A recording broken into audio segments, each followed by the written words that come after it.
Hello, my name is Jenna, and for my project, I am doing it on Lefse. It is a Norwegian dish that my family has done for generations, and we mostly prepare it for Christmas or Thanksgiving. And my Kupuna that I chose is going to be my mom. This is my mom. Her name is Debbie. And take it away. Hello, how are you all? We've had a very long tradition because my mother was 100% Norwegian of eating lefse in our family. And it looks a little bit like this.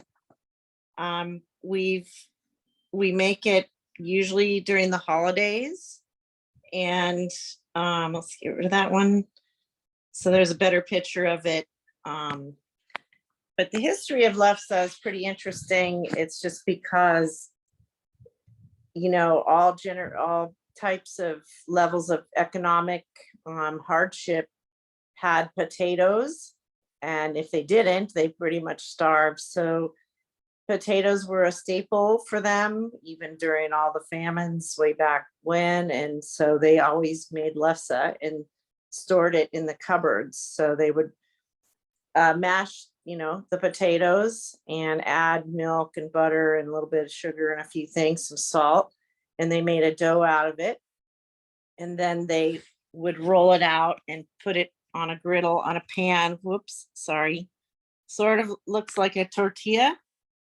And then, after that, you end up, so you roll it in the balls and then it's just in a dry pan. There's no grease. And after that, you put butter and sugar on it and roll it up sort of like a cigar and eat it. So my grandmother made it. My mom made it.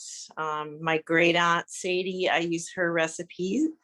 She just passed away and she was 96. So it's been a long steed of, we make it usually in the United States at Thanksgiving and Christmas. And it's a lot of work. So, what is the traditional way to eat it? What do you normally put on it? That picture that I showed you, when they're really warm off the pan, you put butter and sprinkle sugar on it and roll it up.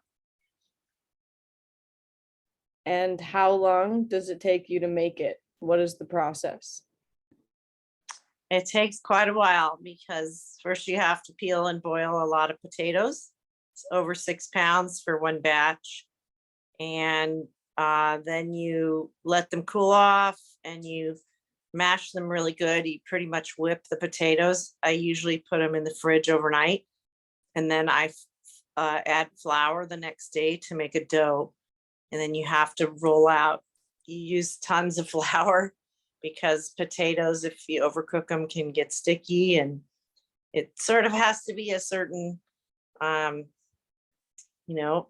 feeling of dough for it to be rollable, otherwise it's a complete nightmare and most people can't make it.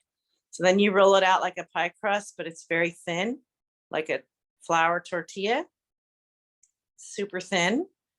And that takes some tricks too. And then you put it in the pan and flip it. So to make one batch takes me a couple hours the night before and probably 4 to 5 hours to roll out the next day.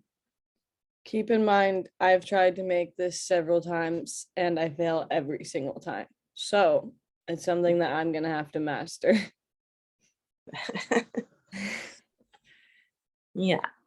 So, and when I travel to Norway, I should say, it's so common you can just buy it in the bakeries, so you don't have to make it yourself. There are some Norwegian bakeries in the US where you can buy it. Seattle has a big Norwegian faction, so you can buy it there. But if you're in Norway and you're riding around on the train, it's on the food cart coming down the train. It's everywhere, and they put cinnamon sugar on it sometimes too. But they also make many different types of lefse for weddings. So they make certain other types of recipes for lefse, which I've never tried. because it's hard to make. But for, for special occasions besides Christmas and holidays. And that is Lefse. Yes, and it is our favorite food. And thank you, Mom, for sharing our favorite dish, and have a nice day. I have one more picture to show you. That's pretty much what it looks like. Thank you. All right. Take care.